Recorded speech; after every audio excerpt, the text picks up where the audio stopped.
John Lewis never accepted the status quo. We march today for jobs and freedom. He spent his life fighting for equity and inclusion. He saw students as leaders. He threw his support behind those seeking to build thriving communities in which all people are valued equally.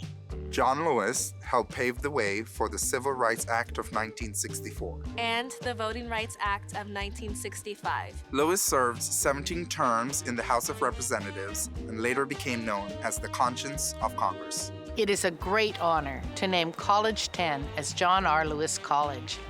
This is a wonderful moment for our campus, attesting to our deep commitment to help students become agents for justice, equity, inclusivity, and social change. I think it's fitting given his history of activism and the history of activism at UC Santa Cruz. For me personally, I think it makes me feel seen and it makes me feel heard. It is the first college to be named after a person of color.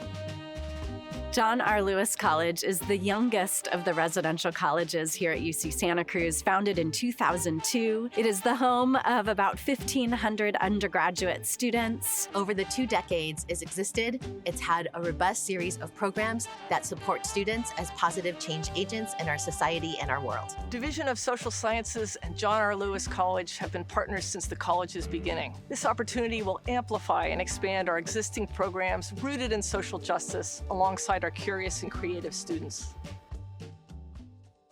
In 1940, John Lewis was born in rural Alabama in the very heart of segregation. That was the environment he was born in. But he was also born in a positive family environment, in a positive Black community environment.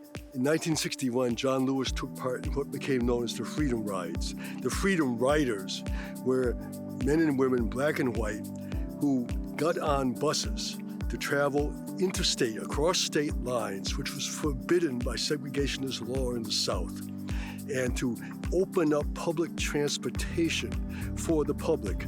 In 1963, John Lewis helped to organize the Student Nonviolent Coordinating Committee. It was people working together to use nonviolent tactics and nonviolent beliefs to struggle against an extremely oppressive, dangerous, and brutal system. The March on Washington was the March for Jobs and Freedom. I was there. The atmosphere was electric, and it was peaceful. Martin Luther King gave the beautiful visionary dream. John Lewis gave us this really down-to-earth, grassroots emphasis on economic justice. And the two of them together complement each other in a wonderful way. In 1965, the march that resulted in Bloody Sunday was to take thousands of people from Selma, Alabama, across the Edmund Pettus Bridge to the state capital of Montgomery, the heart of segregation, to protest the denial of voting rights to Black people. They were blocked by the governor of Alabama and his police.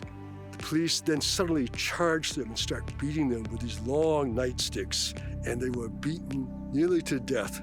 In 1986, John Lewis ran for the House of Representatives. John Lewis won that election.